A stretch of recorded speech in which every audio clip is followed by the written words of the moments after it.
Back on the Young Turks. Now we're going to talk to an interesting character.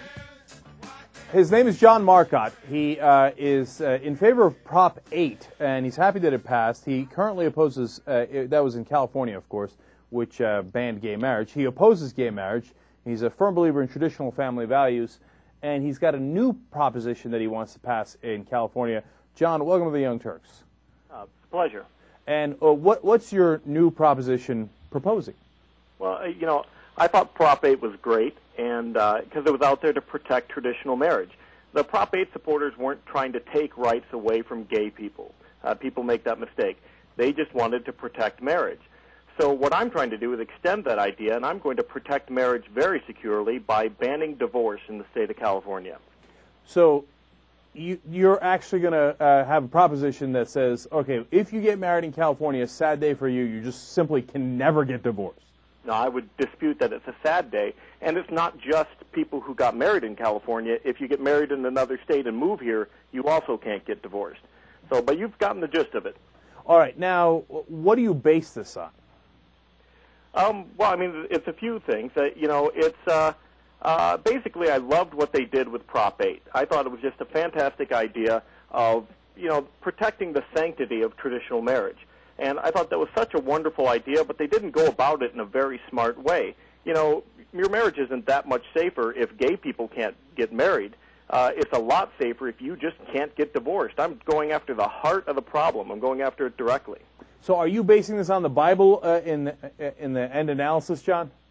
Well, I mean, I think we're, of course, there's a separation of church and state, but we are a Judeo-Christian nation, and religion informs us. And so, yes, I'm Catholic, and in my religion, divorce is a sin. It's completely forbidden, and they teach divorce in the schools now. I don't want the government teaching my child that divorce is cool or legally permissible. That's a conversation that really should happen within the family unit. It's a parent's job to teach kids about reality, not the state's. But, John, what about the people who are not Catholic, who are, Muslim or Buddhist or Jewish or atheist or agnostic? Why do they have to live by your religion's laws?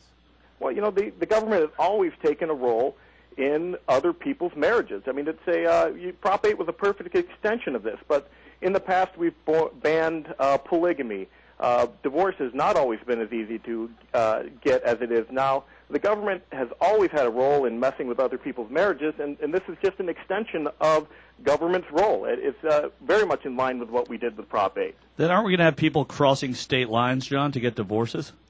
Well, we can only take care of morality one state at a time, and, we have to start somewhere, and I'm picking my ground in California.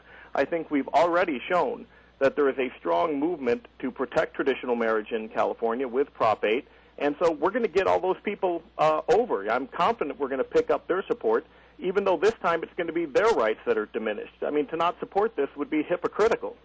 So that's the next thing I want to ask you. We're talking to John Marcotte. He's running RescueMarriage.org, and they're going to try to introduce a proposition in California to ban divorce. How has been the Christian right reaction here? Are they on board for this? Because, I don't agree with you, to say the least.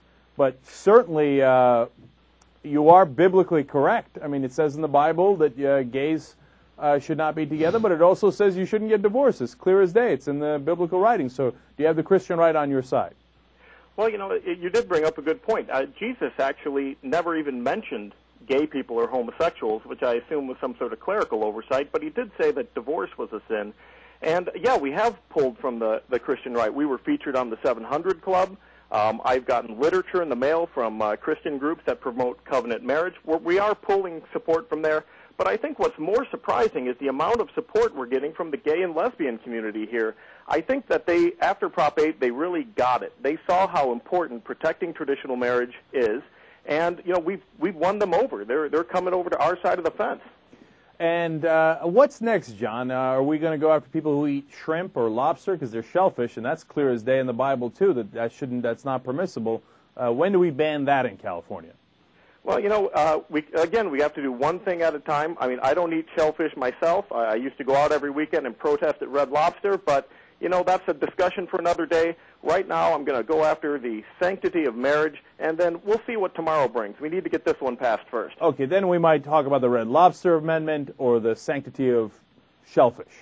Or, the fact that I'm allowed to sell my daughter into slavery, and yet I can't find anybody that will give me a good price. I mean, there has to be something we can do for these strict biblical issues that we need to get passed into law. So that we go gay marriage, then no divorce, and then no lobsters, and then pro-slavery of your daughter, because that's also in the Bible. And then do we end with football? Is that the Holy Grail here because they touched the pigskin? Do we go after the 49ers and Raider Nation? I'm not a football fan, so I don't have a problem with that. I mean, they could use a synthetic. I mean, no one even brings that up. But, like I said, there are so many rules in the Bible that people just ignore. I am not a pick-and-choose Christian. I follow them all. So if we're not going to let gays get married, we should also start with a larger rule, which is straight people shouldn't be able to get divorced. And, John, finally, I will give you credit for that because if you're going to protect the sanctity of marriage, your proposition is definitely more logical than not allowing other people into the institution of marriage. So, I mean, the best way to protect your marriage is to not allow you to end it. Right. I mean, no ands, ifs, or buts. I really thought the Prop 8 people, their heart was in the right place. If you look at their website, they don't even mention gay people. All they're about is protecting traditional marriage, protecting the children. And I just thought, they had a great idea. They went about it the wrong way.